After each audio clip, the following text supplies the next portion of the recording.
Alright, ladies and gentlemen, I'm here on the show to recap a second-ranked college basketball game here of the night. Number 3 Uconn Huskies beat number 25 Seton Pirates. 69, nice. 64 reaction. Seton fought hard in that second half. How many were they? They were down by as many as, I'm trying to think, like 15, 16, 17 points it felt like. They were down by 13 at halftime, but they fought in this game. They even cut it to a 1-point game there at the end. They hit 1 3-pointer in this game. That was kind of, I guess, really the difference. And they also missed 10 free throws there. Free throws there. Free. They don't cost you any money. You only make 1 3, and that comes with 47 seconds left. They turn the ball over 14 times. To me, it's hard to win when you turn the ball over 14 times. You only have 6 assists.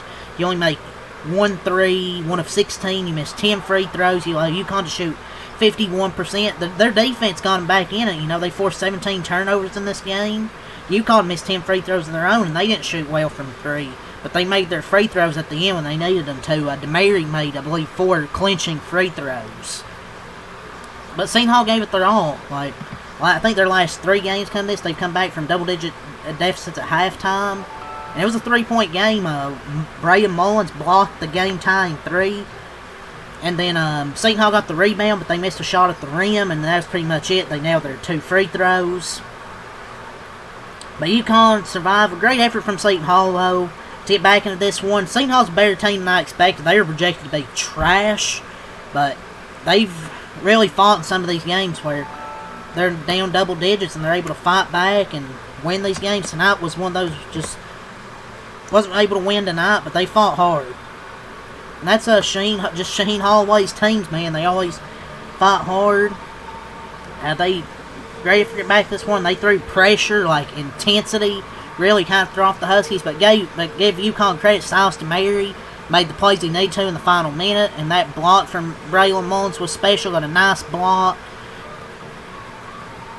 there, and they made their 2 free throws and then close it out. And it was looking like a comfortable, really comfortable win for Uconn, but their turnover issues as of late, their turnover numbers are trending their own rate. Through 10 games, they recorded just a 14% turnover. The past 7 games, I think, they've coughed up 19% of their possessions. Look, they held on for the win still, despite a season-high 17 turnovers. And they can overcome that, but 17 in this game, and you got the lead cut down to 1 after having a comfortable lead. Just can't have those turnover issues. And Seton really come back into this game with their press. And it was looking like a blowout, but Seton was able to make this competitive down the stretch. You know Seton's not going to go away, but actually Uconn beat Seton on the road for the first time since the 2020-21 season. But great effort. This wasn't a blowout until it just kind of felt like a blowout just until all of a sudden it wasn't. Just putting the press on and getting points. Seton came up short, but it shows what this team's capable of. Seton we really need Shaheen Holloway back in the NCAA tournament.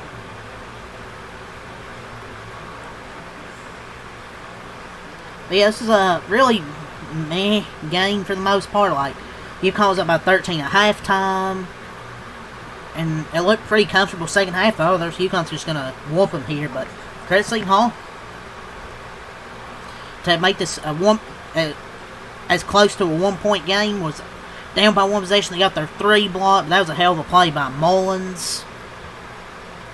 I think he had 11 points. He also had 3 stocks, or what the fuck they call them, stocks, steals and blocks, and he was 5 of 9 from the field.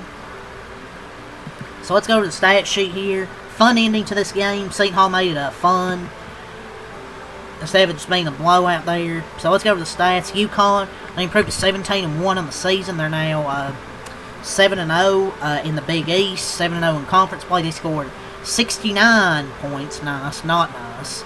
They scored 35 in the first half, 34 in the second half.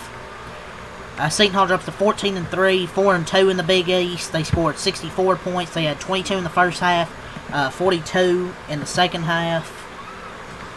For Uconn stats, let's go over them here. Solo ball, 8 points, 6 rebounds, 2 assists, 5 turnovers, 3-9 from the field, only 1 of 7 on threes. Silas DeMary, 8 points, 7 assists, 1 of 5 from the field, but 6 of 6 from the line. There's some games where Silas DeMary doesn't do much, but then there's games where he pops off. Braylon Mullins, 11 points, 5 of 9 from the field, 3 rebounds, 2 assists, 3 steals, 2 blocks.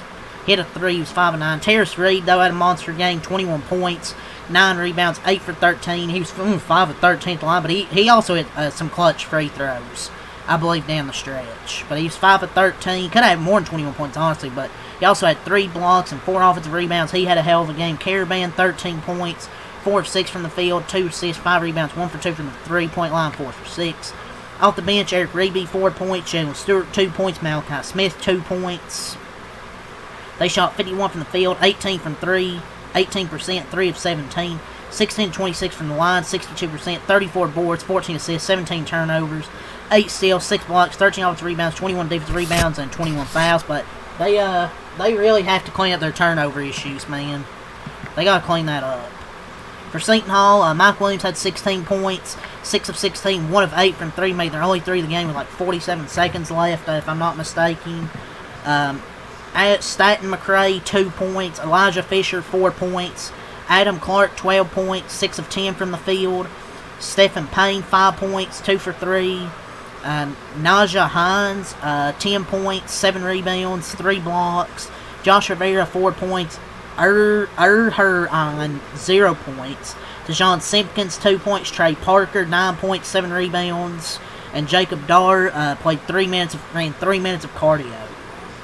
Seton Hall shot 41% from the field, 6% from 3, 1 for 16, 15 of 25, 60% from the line, 37 boards, only 6 assists, 14 turnovers, 8 steals, 9 blocks, 20 offensive rebounds, 17 defensive rebounds, and 22 fouls. So, yeah, man, Connecticut gets the 69-64 win on the road at Seton Hall. Seton Hall gave it their all in the final few minutes, but just wasn't enough. So, yeah, that's all to say. Leave a like, subscribe for more. Check them out. Peace.